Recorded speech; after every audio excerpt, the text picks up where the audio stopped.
Hello friends, welcome back to my YouTube channel. ಬನ್ನಿ, ಇವತ್ತು ನಾನು ನಿಮ್ಮೊಂದಿಗೆ ನಮ್ಮ ಮನೆಯ ದೇವರಿಗೆ ಹೊರಡ್ತಾ ಇದ್ದೀವಿ. ಹಾಗಾಗಿ ಆ ಒಂದು ಲಾಗ್ನ ನಿಮ್ಮೊಂದಿಗೆ ಶೇರ್ ಮಾಡ್ಕೊತಾ ಇದ್ದೀನಿ. ಮತ್ತು ವಿಡಿಯೋ ಬರೋದು ತುಂಬ ಲೇಟ್ ಆಯಿತು ಸ್ನೇಹಿತರೆ, ಯಾಕಂದರೆ ನಾವು ಬಂದಿರೋದು ಇವತ್ತು ಬೆಳಗ್ಗೆ. ಹಾಗಾಗಿ ವಿಡಿಯೋ ಮಾಡಿದ್ದು ತುಂಬ ಲೇಟ್ ಆಯಿತು. ಮತ್ತು ಶಾರ್ಟ್ಕಟ್ಟಲ್ಲಿ ಹಾಕಿದ್ದೀನಿ. ನಾವು ತುಂಬ ದಿನದ ಬಳಿಕ ನಮ್ಮ ಮನೆ ದೇವರಿಗೆ ಹೊರಡ್ತಾ ಇದ್ದೀವಿ. ಹಾಗಾಗಿ ಆ ಒಂದು ಲಾಗ್ನ ನಿಮ್ಮೊಂದಿಗೆ ಶೇರ್ ಮಾಡ್ಕೊತಾ ಇದ್ದೀನಿ. ಮತ್ತು ಯಾರೆಲ್ಲ ಹೊಸದಾಗಿ ನೋಡ್ತಾ ಇದ್ರಿ ನನ್ನ ಚಾನಲ್ನ, ಪ್ಲೀಸ್ ಸಬ್ಸ್ಕ್ರೈಬ್ ಮಾಡ್ಕೊಳ್ಳಿ. ಹೀಗೆ ನನ್ನ ಚಾನಲ್ಗೆ ನೋಡಿರಿ. ನಾವು ಶನಿವಾರ ದಿವಸ ನೈಟೇ ಹೋಗ್ತಾ ಇದ್ದೀವಿ, ಯಾಕಂದರೆ ಬೆಳಿಗ್ಗೆ ಹುಣ್ಣಿಮೆ ಐತಿ. ಯಾಕಂದರೆ ಮಾಘ ಮಾಸದ ಭರತ ಹುಣ್ಣಿಮೆ ಇರೋ ಕಾರಣ ನಾವು ಶನಿವಾರ ದಿವಸ ನೈಟೇ ಹೋದ್ವಿ. ಇಲ್ಲಿ ಭಾನುವಾರ ದಿವಸ ನಾವು ಬೆಳಿಗ್ಗೆ 6 ಗಂಟೆಗೆ ಬಂದ್ವಿ. ಮೊದಲಿಗೆ ನಾವು ಸೌದತ್ತಿ ಜೋಗುಳಬಾಯಿ ಸೌದತ್ತಿ ಅಮ್ಮನ ದರ್ಶನ ಮಾಡ್ಕೊಂಡ್ವಿ. ಯಾಕಂದರೆ ಯಾರೇ ಬರಲಿ ಮುಂಚೆ ಜೋಗುಳಬಾಯಿ ಸತ್ಯಮ್ಮನ ದರ್ಶನ ಮಾಡಿಕೊಂಡು ಅದಾದ ಬಳಿಕ ಗುಡ್ಡ ಹತ್ತಾರೆ. ಯಾಕಂದರೆ ಇದು ಹಿಂದಿನಿಂದ ಬಂದಂಥ ವಾಡಿಕೆ. ಮೊದಲಿಗೆ ನಾವು ಜೋಗುಳಬಾಯಿ ಸತ್ಯಮ್ಮನ ದರ್ಶನ ಮಾಡಿ ಎಲ್ಲಮ್ಮನ ದರ್ಶನ ಮಾಡೋದು. ಮತ್ತು ಇಲ್ಲಿ ನಾವು ದರ್ಶನ ಮಾಡಿದರೆ ಎಲ್ಲಮ್ಮನ ದರ್ಶನ ಮಾಡಿದಷ್ಟು ಫಲ ಸಿಗ್ತೈತೆ ರೀ. ಯಾಕಂದರೆ ಮತ್ತು ಈ ಒಂದು ನದಿಯಲ್ಲಿ ಸ್ನಾನ ಮಾಡಿ ನಾವು ದೇವರ ಸತ್ಯಮ್ಮನ ದರ್ಶನ ಮಾಡಿದ್ವಿ ಅಂದರೆ ನಮ್ಮದೇನೋ ಒಂದು ಪ್ರಾರಬ್ಧ ಕರ್ಮಗಳಿರಲಿ, ಏನೇ ಒಂದು ತೊಂದರೆಗಳಿರಲಿ ನಿವಾರಣೆ ಆಗುತ್ತಂತ್ರಿ. ಯಾಕಂದರೆ ಈ ಒಂದು ನಾವು ನದಿಯಲ್ಲಿ ಸ್ನಾನ ಮಾಡಿದರೆ ಪುಣ್ಯ ಫಲ ಅನ್ನೋದು ಸಿಗ್ತೈತಿ. ಮತ್ತು ಎಲ್ಲಮ್ಮ ದೇವಿಗೆ ಪುಣ್ಯ ಸಿಕ್ಕಂಥ ಈ ಒಂದು ಮೋಕ್ಷ ಸಿಕ್ಕಂಥ ಸ್ಥಳ ಅಂತಲೇ ಹೇಳ್ಬೋದು ರೀ. ಮತ್ತು ದೇವಿ ನೆಲೆಸಿರುವಂಥ ಸ್ಥಳ ಇದು. ಹಾಗಾಗಿ ಇಲ್ಲೇ ಸ್ನಾನ ಅದೆಲ್ಲ ಮುಗಿಸ್ಕೊಂಡು ಮತ್ತು ಸತ್ಯಮ್ಮನ ದರ್ಶನಕ್ಕೆ ಹೋಗ್ತಾ ಇದ್ದೀವಿ. ಸತ್ಯಮ್ಮನ ದರ್ಶನಕ್ಕೆ ಸ್ಪೆಷಲ್ ಟಿಕೆಟ್ ಬಂದು 50 ರೂಪಾಯಿ ರೀ. ನಾರ್ಮಲ್ ಎಂಟ್ರಿನೇ ಇತ್ತು. ಜನ ಜಾಸ್ತಿ ಇರೋದಕ್ಕೆ ನಾವು ಸ್ಪೆಷಲ್ ಎಂಟ್ರಿಯಲ್ಲೇ ಹೋಗಿ ಫಸ್ಟ್ ದರ್ಶನ ಮುಗಿಸ್ಕೊಂಡ್ವಿ. ಮತ್ತು ಸಾಯಂಕಾಲ ಮತ್ತೆ ಹೋಗೋದಿತ್ತು ನಾವು ಊರಿಗೆ. ಹಾಗಾಗಿ ನೋಡಿರಿ, ಇಲ್ಲೆಲ್ಲ ದರ್ಶನ ಮುಗಿಸ್ಕೊಂಡು ಪ್ರಸಾದ ಎಲ್ಲ ಸ್ವೀಕರಿಸಿ ಇದಾದ ಬಳಿಕ ಇವಾಗ ಗುಡ್ಡಕ್ಕೆ ಹೊರಡ್ತಾ ಇದ್ದೀವಿ. ಇಲ್ಲೇ ಸ್ನಾನ ಇದೆಲ್ಲ ಮುಗಿಸ್ಕೊಂಡು ಬಿಟ್ವಿ.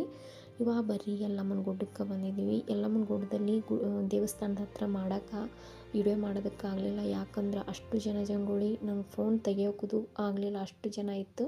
ಹಾಗಾಗಿ ಇಲ್ಲಿ ಮೇಲೆ ಏನೇನಿದೆ ನಾನು ಅಷ್ಟು ವಿಡಿಯೋ ಮಾಡ್ಕೊಂಡಿದ್ದೀನಿ ರೀ.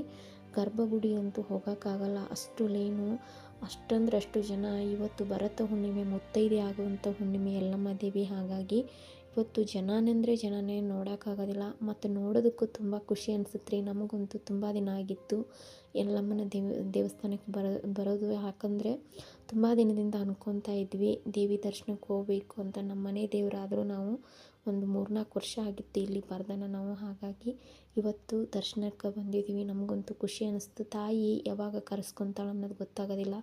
ಮತ್ತು ಈ ಒಂದು ಮಾಘ ಮಾಸದಲ್ಲಿ ಭರತ ಹುಣ್ಣಿಮೆಯಲ್ಲಿ ದೇವಿಯ ದರ್ಶನ ಮಾಡೋದ್ರಿಂದ ಏನೇ ಒಂದು ಸಮಸ್ಯೆ, ಆರೋಗ್ಯದ ಸಮಸ್ಯೆ ಇರಲಿ, ಏನೇ ಒಂದು ತೊಂದರೆ ಕಾಡಾಟಗಳಿರಲಿ ಪರಿಹಾರ ಆಗುತ್ತಂತಲೇ ಹೇಳ್ಬೋದು.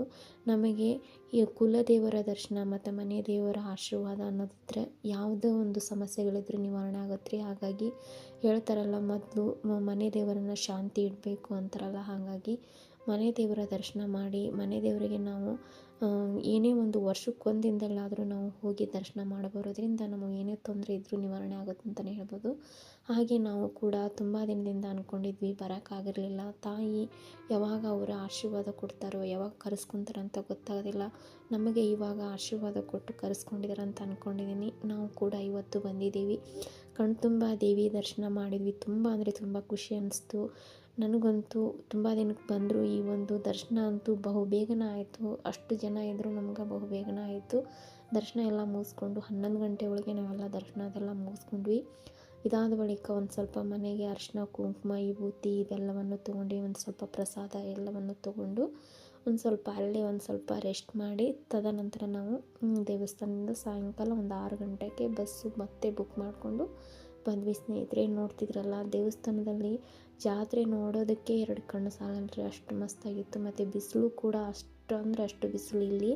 ಹಾಗಾಗಿ ಒಂದು ಸ್ವಲ್ಪ ಕಬ್ಬಿನ ಹಾಲು ಕುಡಿದು ಇದಾದ ಬಳಿಕ ಒಂದು ಸ್ವಲ್ಪ ಅಲ್ಲೇ ದೇವಸ್ಥಾನದ ಹತ್ರನೇ ರೆಸ್ಟ್ ಮಾಡಿ ನಾವು ದೇವಸ್ಥಾನದಿಂದ ಊರಿಗೆ ಬರ್ತಾಯಿದ್ದೀವಿ ರೀ. ಮತ್ತು ಈ ಒಂದು ಲಾಗು ನಿಮ್ಮೆಲ್ಲರಿಗೂ ಇಷ್ಟ ಆಗಿದೆ ಅಂದ್ಕೊಂಡಿದ್ದೀನಿ. ಮತ್ತು ನೀವು ಕೂಡ ಭರತ ಹುಣ್ಣಿಮೆಯಲ್ಲಿ ಯಾರ್ಯಾರು ಹೋಗಿದ್ರಿ ಎಲ್ಲಮ್ಮನ ಸನ್ನಿಧಿಗೆ ಅಂತ ನಂಗೆ ಕಮೆಂಟ್ ಮಾಡಿರಿ. ಮತ್ತೆ ಸಿಗೋಣ ಹೊಸ ಮಾಹಿತಿ, ಹೊಸ ರೆಸಿಪಿಯೊಂದಿಗೆ. ಧನ್ಯವಾದಗಳು ಸ್ನೇಹಿತರೆ. ಶುಭೋದಯ.